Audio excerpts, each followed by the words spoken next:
स्वप्नासारखी सखी नाही, स्वप्नासारखा सहवास नाही.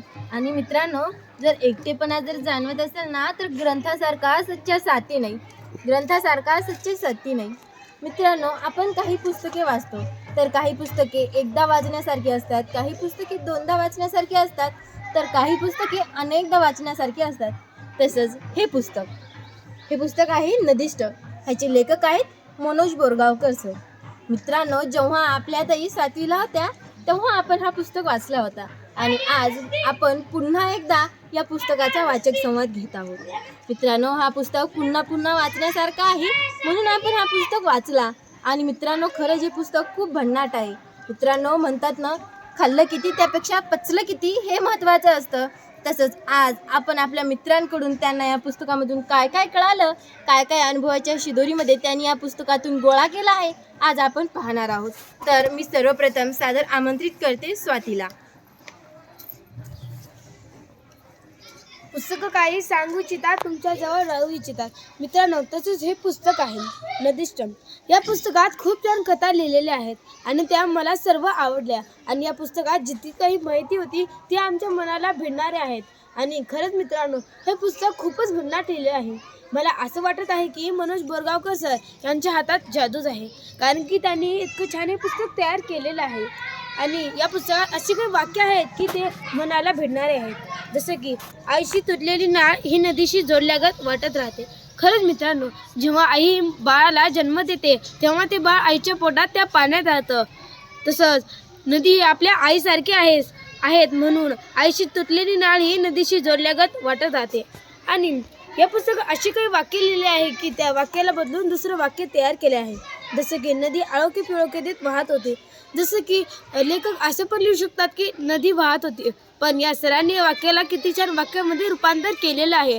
खरंच हे सर खूपच भन्नाट होते आणि या पुस्तकातल्या माहिती खूप भन्नाट आहेत, म्हणून आम्ही मुलं हत्तीसारखे कान करून ऐकत होते.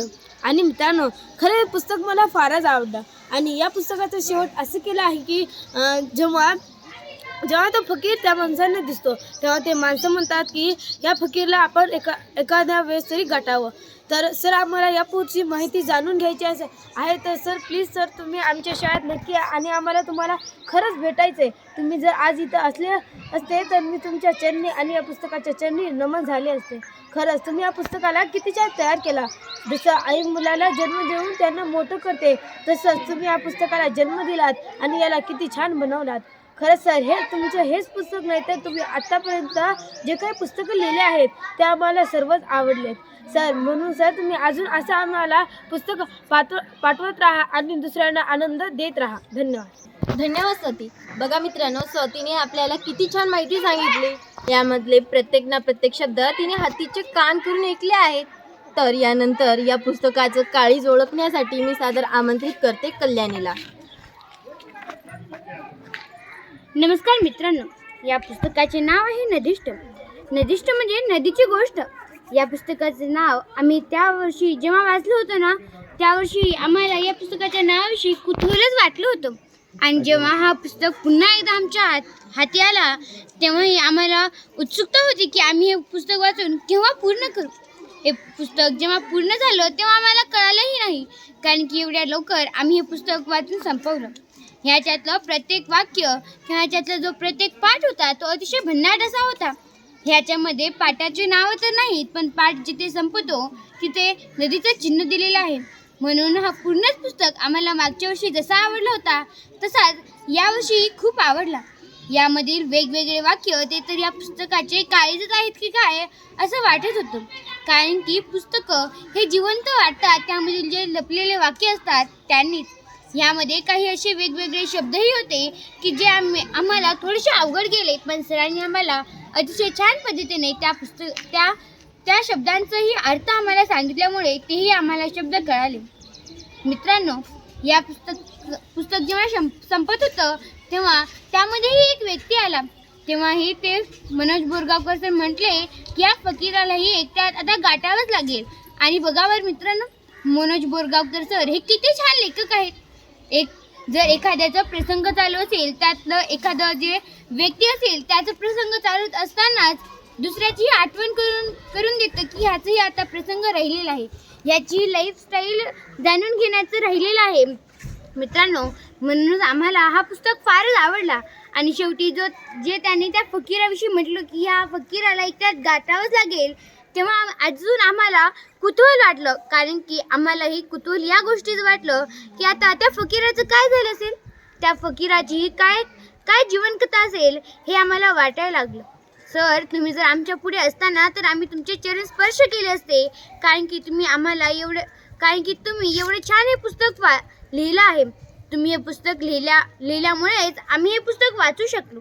तुम्ही ह्यातलं प्रत्येक पाठ जसं की ह्यामध्ये प्रत्येक काही व्यक्ती आले असेल, सगुणा असो, भिकाजी असो, प्रसाद असो, जे असे वेगवेगळे ह्याच्यामध्ये व्यक्ती आले आहेत, त्यांची किती अवघड परिस्थिती होती हे ह्याच्यामध्ये दिलेले आहे.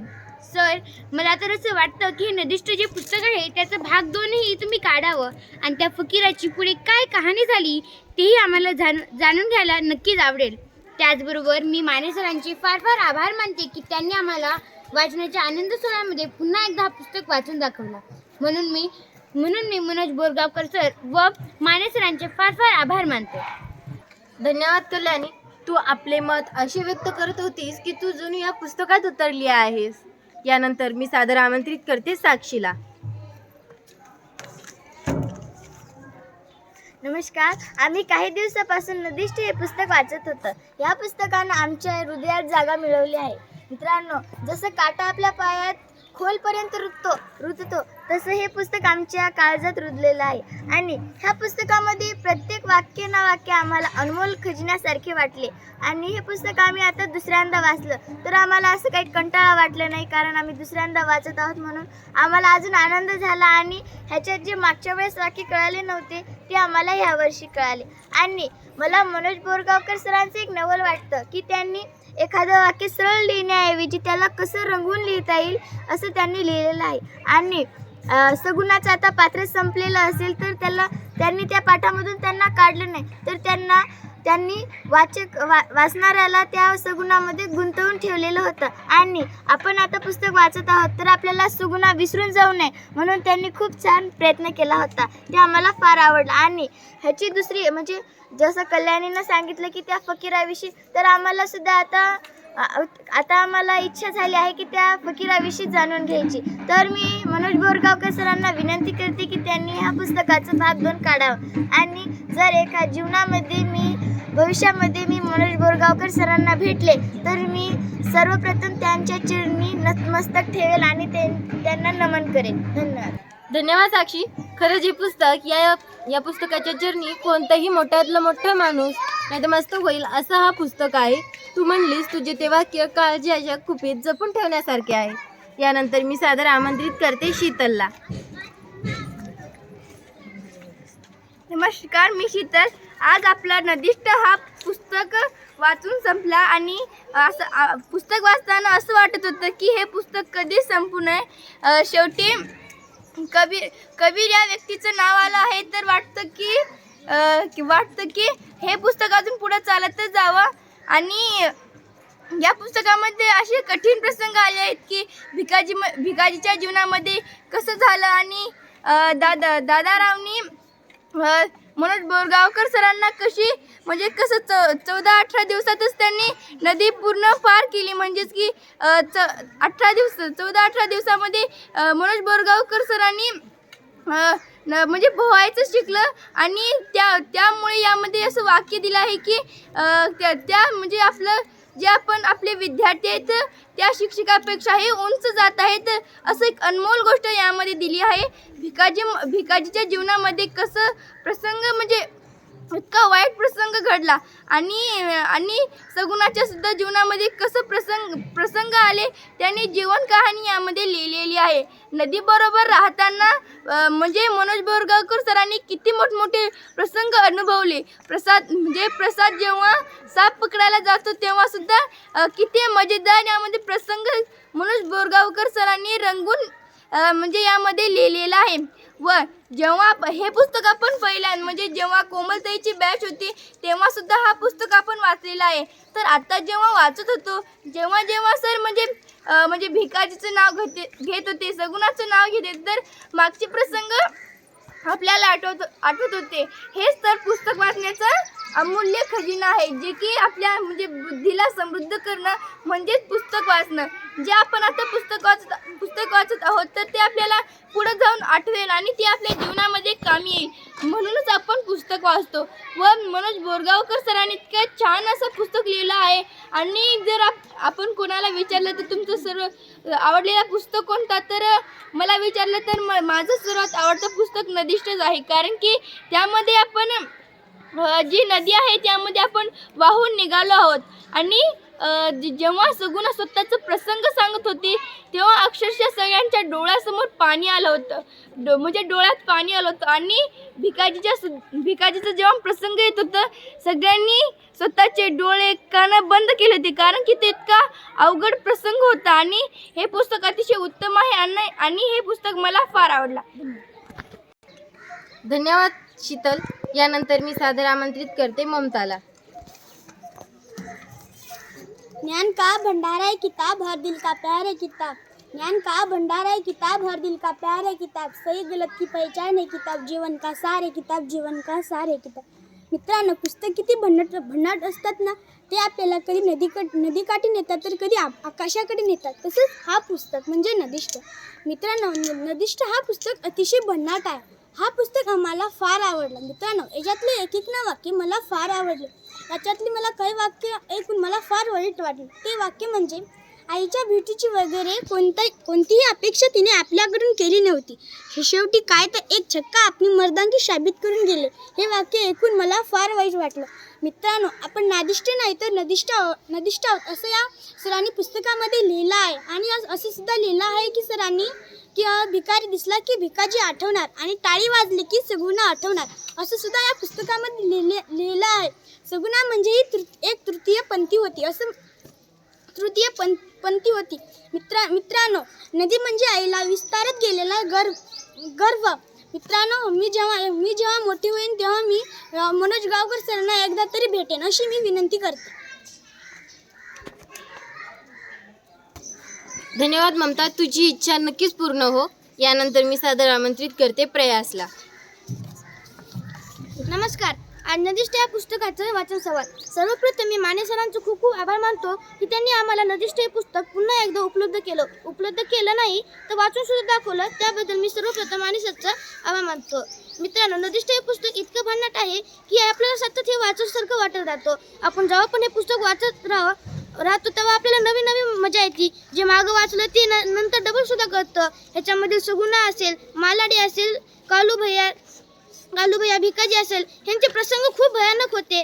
सोबतच खूप मजेदार प्रसंग होते. जसं की प्रसादला जेव्हा ते मोठा साप पकडत होता तेव्हा त्याला वाटलं की आपण दरवाजातून बाहेर पळून जावं. तेव्हा बाहेरून लोकांनी त्याला मदत कोडलं. मग आता त्याला काही सुचत नव्हतं, मग त्याने कसं ते साप पकडला. हे प्रसंगाला मला खूप हसू येणार होतं पण मी कंट्रोल केलं. त्यानंतर जी सगुणाची खतरनाक कहाणी असेल ज्याच्यामध्ये तिला कसं तृतीयपंथी बनवलं, तिला कसं तिच्या रस्त्यानं जाताना तिची आईची आठवण आली असेल, बहिणीची आठवण आली असेल की तिला वाटत होतं की आपण हे असले तरी काय झालं, आपण कसं तसं आपण आईच्या खुशीमध्ये जाऊन बसू तरी शकतो, आई आपल्याला आहे सांभाळायला.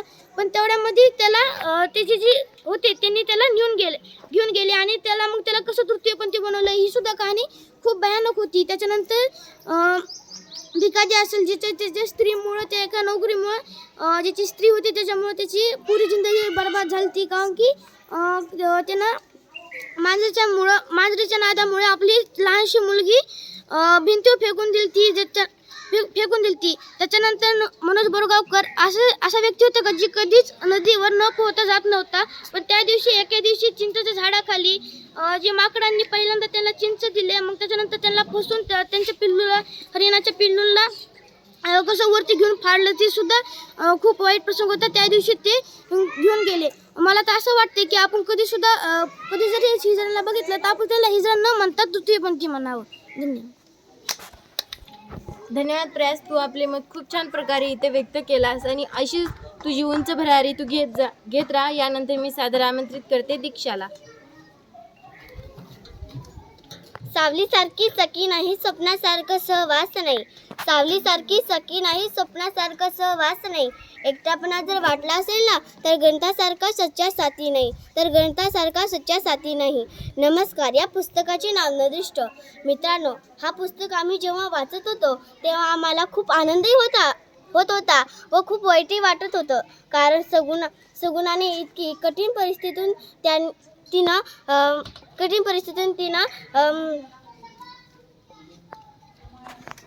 बाहेर आली व या पुस्तकामध्ये अशी काही वाक्य आहेत की आपल्या हृदयाशी स्पर्श करून जातात. तो वाक्य म्हणजे, जगातील प्रत्येक नदी काही विशिष्ट मैल वाहिल्यानंतर तिचे पाणी आपोआप शुद्ध होते. मित्रांनो, बघा, या वाक्यामध्ये आपल्याला काही भरपूर शिकायला भेटतं. आणि दुसरं वाक्य म्हणजे, आई नसलेल्या पोरांची लई आबाळ असते. मित्रांनो, या वाक्यामध्ये पण खूप सारी माहिती लपलेली आहे. आणि मी माने सरांचे खूप आभार मानते की त्यांनी हे पुस्तक आमच्यासाठी आणलं व आम्हाला वाचून दाखवलं. मित्रांनो, मी तुम्हाला लास्टला एवढं सांगू इच्छिते की तुम्ही हे पुस्तक वाचावं आणि आपल्या जीवनामध्ये हे पुस्तक लपून ठेवावं अशी मी तुम्हाला विनंती करते व इथे थांबते. धन्यवाद. धन्यवाद दीक्षा. नक्कीच आम्ही हे पुस्तक आमच्या हृदयाच्या कुपीत जपून ठेवू. यानंतर मी सादर आमंत्रित करते प्रतीकला. एका यशस्वी माणसाच्या मागे एका स्त्रीचा हात असतो. पण हा पुस्तक वाचल्यानंतर मला हे पण कळालं की एका उद्ध्वस्त माणसाच्या मागे एका स्त्रीचा पण हात असतो. म्हणजे भिकाजी हा एक भिकारी, आणि तो त्याला जर मांजर दिसली तर त्याच्या मनात असे एक विचार येईल की मी या मांजराला कधी मारणार. म्हणजेच आणि एका स्त्रीमुळे त्याची जिंदगी कशी उद्ध्वस्त झाली आणि त्याच्या बायकोच्या भांडणामुळे त्याची जिंदगी उद्ध्वस्त होऊन त्याच्या बाळांची पण कशी हाल झाली याच्यामध्ये दिलं आहे. आणि याच्यामधले एक वाक्य आहे, तो म्हणजे, वाहन हा ज्याचा स्वभाव असतो तो कोणत्याही खून-गाठी बांधत नाही, कारण गाठी हाच वाहनाचा अडथळा असतो. म्हणजे जर आपल्याला आनंदीच राहायचं असेल आणि आपल्याला जर दुःख व्हायचं नसेल तर कोणालाही जवळ घ्यायचं नाही. कारण ज्याला आपण जवळ घेतो आणि ज्याला जेव्हा आपण सोडतो ना तेव्हा खूप आपल्याला दुःख होतं. तेव्हा आणि या वाक्यातून मला हे कळालं. आणि मी मनोज बोरगावकर सरांना मी विनंती करतो की या पुस्तकाचा तुम्ही पार्ट 2 काढा आणि हा पुस्तक मला फार आवडला. धन्यवाद. धन्यवाद प्रतीक. यानंतर मी सादर आमंत्रित करते नम्रताला. निसर्गाला रंग हवा असतो, फुलांना गंध हवा असतो. निसर्गाला रंग हवा असतो, फुलांना गंध हवा असतो. माणूस हा एकटा कसा राहणार? कारण त्यालाही पुस्तकाचा छंद हवा असतो. मित्रांनो, तसंच हा पुस्तक नदिष्ट हा पुस्तक खूप भन्नाट आहे. हा पुस्तक एकदम उत्तम आहे. ह्या पुस्तकामधून आम्हाला खूप काही शिकायला भेटलं. ह्या पुस्तकामधून मला एक वाक्य फार आवडलं. तो वाक्य म्हणजे, स्त्रीला होणाऱ्या इजेसारखीच आपल्याही स्त्रीच्या गांभाऱ्यापर्यंत जाता आले, पण गांभाऱ्यापर्यंत कुठे जाता आले. स्त्रीच्या उदरात राहता आले, पण तिच्या काळजापर्यंत कुठे पोहोचता आले. म्हणूनच वाटते आपल्या आईसाठी असते कलेजाचा तुकडा, पण आईसाठी मात्र आपण अख्खे काळीज. एवढंच काय, काळीजभर फरक आपल्या आईच्या प्रेमात. या वाक्यामधून मला खूप काही शिकायला भेटलं. या वाक्यामधून आईचं कष्ट, आईची मेहनत या वाक्यामधून मला दिसली. मित्रांनो, हा पुस्तक खूप उत्तम आहे. या पुस्तकामधून मला खूप काही शिकायला भेटलं. धन्यवाद. बघा मित्रांनो, नम्रताने आपल्याला किती छान माहिती दिली. तिने आपल्या आईच्या गर्भातल्या गोष्टी आपल्याला सांगितल्या. तसंच हा पुस्तक खूपच भन्नाट आहे. यामधल्या आपण काही गोष्टी वाचल्या तर आपल्याला वाचतच राहावं असं वाटतं. माझ्या गुरुजींनी आम्हाला सांगितलं की हे पुस्तक जेव्हा त्यांनी वाचायला घेतलं तेव्हा 3 दिवसातच त्यांनी हे पूर्ण पुस्तक वाचून संपवला. म्हणजे आपल्याला जर पुस्तकाची आवड असेल तर माणसं पुस्तकामध्ये किती वेडे होऊन जातात हे माझ्या गुरुजींचं उदाहरण मी इथे देऊ इच्छिते. कारण त्यांनी भरपूर सारी पुस्तके वाचली आहेत आणि तसंच हे सुंदर असं पुस्तक, या पुस्तकात आपण वेगवेगळ्या गोष्टी अनुभवतो. नदी कशा सगळ्या माणसांना जोडून ठेवते हे या पुस्तकामध्ये दिलं आहे. म्हणून हा पुस्तक तुम्ही पण नक्कीच वाचा. धन्यवाद.